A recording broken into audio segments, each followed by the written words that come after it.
Hello! Hi అందరికీ. Welcome to Shri Shruti Sanvi official. దెయ్యాలు తిరిగే టైంలో నువ్వేం చేస్తున్నావమ్మా అని అంటారా? నేనేం లేదండి. రేపు ఒక స్పెషల్ డే ఉంది అని చెప్పాను కదా లాస్ట్ వీడియోలో. సో, దానికోసమే ప్రిపరేషన్స్ చేస్తున్నా. ఏంటి అంటే మా మ్యారేజ్ యానివర్సరీ ఉంది. సో, మిడ్‌నైట్ ఇప్పుడు 10:30 అవుతుంది. మా హస్బెండ్ పిల్లలు పడుకున్నారు. సో, నేను 12:00కి కేక్ కటింగ్ చేపిద్దాము అనేసి చేశానన్నట్టు. సో, నా చిన్నప్పుడు అయితే మా అమ్మ ఇట్లా కేకులు ఎనీ టైంలో ఇలానే సేమియాలాగా కేక్‌లా చేసి కేక్ కటింగ్ చేపిచ్చేది. నేను కేక్ ఆర్డర్ పెట్టొచ్చు. బట్ నేను తినను కాబట్టి సేమియా కేక్ చేద్దాం అన్నట్టుగా చేశాను. నేను మా హస్బెండ్ నాన్ వెజ్ తినం థర్స్‌డే. అందుకే నేను ఇంట్లో ప్రిపేర్ చేశాను.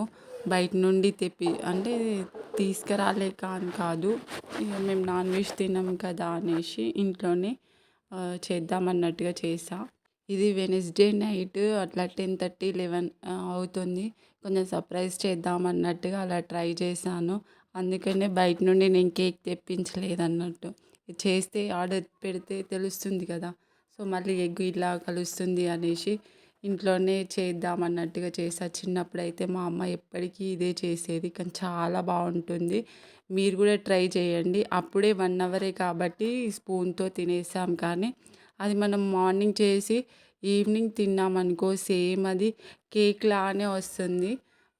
అండ్ లాంగ్ వీడియోలో పెడతాను ఎలా చేశాను ఏంటి అనేసి. ఇది మార్నింగ్ ప్రసాదం చేసేసి పూజ చేసుకున్నాక టెంపుల్‌కు కూడా ఇక్కడ మా దగ్గర ఉన్న టెంపుల్‌కు బాబా టెంపుల్‌కి వెళ్ళేసి వచ్చినాం. దర్శనం చేసుకొని ఇంటికొచ్చాక కోకోనట్ రైస్ అండ్ ఆలు కుర్మా చేశాను. ఎందుకంటే నాన్ వెజ్ తినాం కదా! థర్స్‌డే మా స్పెషల్స్ ఇవే. లడ్డు నేను బిఫోర్ డేనే నేను లడ్డు తయారు చేసి పెట్టాను. అది కూడా. Please subscribe.